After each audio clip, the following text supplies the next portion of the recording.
A Shaftesbury business has been recognised for their work in supporting apprentices. Earlier in February, Ryan Hughes and colleagues from Castle Carpentry, who are based at Littledown, were invited to the event at Wiltshire County Hall in Trowbridge, arranged by Wiltshire Council. And Ryan had something to carry home.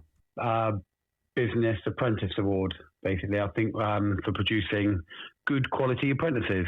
Ryan says it was a surprise, completely out of the blue. I knew nothing about it. Bev Cherry, the assessor, because we put quite a few through with her. She nominated us, and our guys got distinctions in their course. So I think she could see a bit of quality running through there. So I think she just wanted to say thanks for sending the guys there and good quality tradesmen, really. So yeah, it was nice. It's a nice thing to have. We've just featured National Apprenticeship Week on Alfred, and it appears that more younger people are going into apprenticeships, dissuaded from going into higher education because of the cost of repaying student loans. There's a realisation of that now. So hopefully the trades are going to start coming through. And I know Wiltshire College are fronting out quite a decent project to try and get more people involved, adult learners as well. We've had a couple of adult learner apprentices and they worked out really well. So, Bev Cherry at Wiltshire College has been very good in progressing the apprentices. So, yeah, I think they're just offering a bit of recognition to people to try and encourage more of it to happen, really. It's really interesting, Ryan, that you raise adult apprenticeships because for many people they assume it's something for school leavers. Yeah, absolutely. We've had a mechanic come on board with us who's basically had enough of mechanics and wanting to try something new. Luckily, he was a good friend, so I know him quite well, and he's come on, and it's really worked out for him. I think we've probably only had a few of the younger apprentices. We've just had a chap come out of the Navy, come join us. He heard about us from Wiltshire College again. We sort of took on people of all ages, shapes and sizes, I suppose. And to get a sense of how important they are to your business, Ryan, how many people in total do you have? We're 14 in total at the moment, so we're not massive. We only really set up 8 years ago, just myself, and then my brother came on, and then we've just sort of steamrolled since then. So when I've looked to recruit more, I've kind of gone down the apprentice route because I think it's easier for us to kind of mould them in our own way. We've got a very certain way of doing things. Ryan believes it's better to develop the skills of an apprentice in the way he'd like them to work rather than have to retrain bad habits somebody who's learned elsewhere has picked up. I'm quite fussy how things should be done, so I think it just helps the team, or to integrate with the team much better. So to get someone fresh, that's always worked for us, so I think that's why we've gone down the apprentice route. But that's kind of the old-fashioned approach, isn't it? The craftsman approach, where you get taught as an apprentice by somebody who may be at the top of their game or has done it a long time. That's where you get those skills that you just couldn't get watching, a YouTube video or sitting on a Zoom call. 100%. And I think the trades at the moment, we're probably losing more skilled than what we're gaining. So I think as business owners or small business owners, I think it's our responsibility to maybe try and upgrade the skill set and get new people involved, which is another reason why we've gone down that route. And I think if you look after them, treat them well, then they stay on. And at first it might not be profitable, but it will be later on. 3 or 4 or 5 years in. It's interesting what you say about not being profitable, because there used to be an old thing that people thought that an apprenticeship was just cheap labour for an employer, but you have to do a lot now. There's a lot of regulation and things you've got to achieve. Yeah. There's I don't think there's not such a thing as cheap labour anymore these days.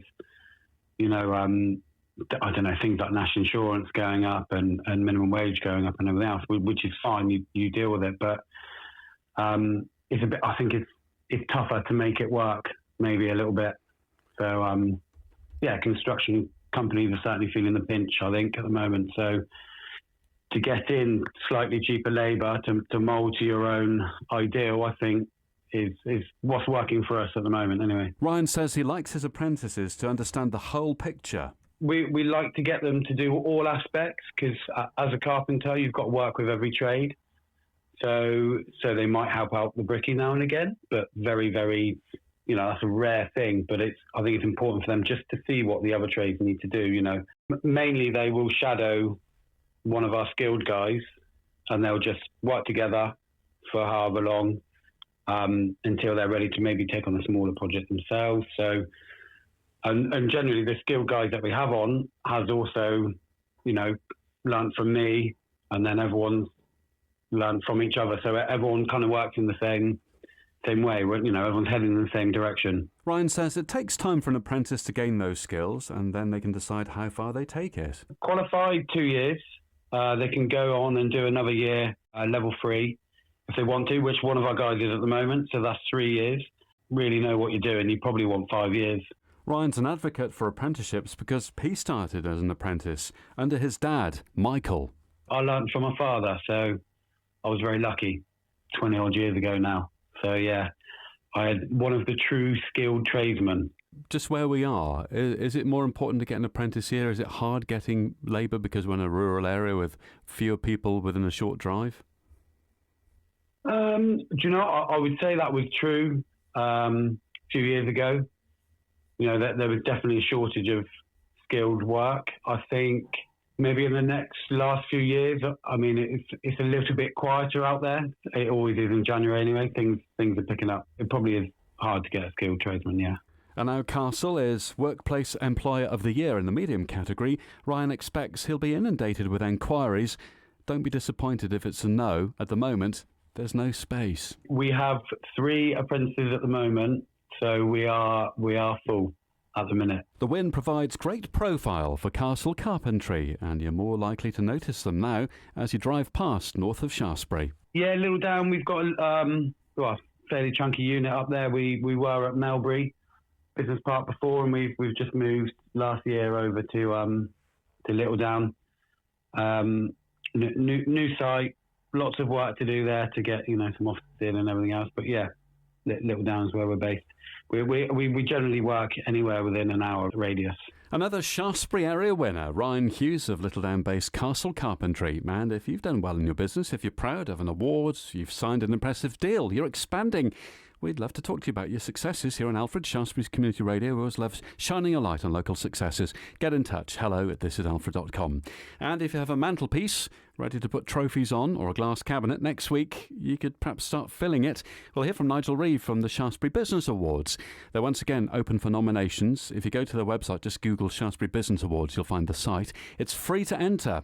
It's going to be a bit different for the awards event in July this year because they're holding the Shaftesbury Awards together with the more recently launched Gillingham Awards. Now, Nigel says they're going to be separate events, but at the same venue, so I guess the one before the other. I don't know where the venue's going to be. We'll find out next week when we talk with him.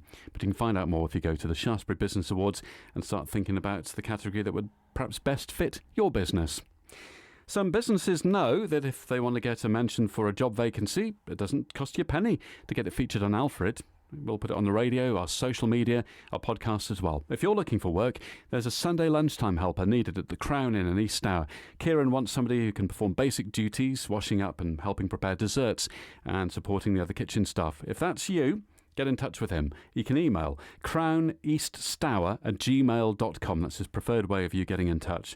And if you're looking for some part-time work and you'd rather be in the town, perhaps you can't get to the Crown Inn, or you'd like working in a shop in Shaftesbury, they've got a vacancy for a Saturday person and maybe some extra help during the holidays too at Mine on the High Street. That's a gift shop opposite what was Lloyds Bank. You can email your CV to sales@mine-boutique.co.uk. If you're recruiting, job ads are free on Alfred. It costs a fortune to go into print, but you can get your announcement on the radio as long as you're in the SP7 area and fill your gaps for free. Email hello@thisisalfred.com and we'll let Shaftesbury know.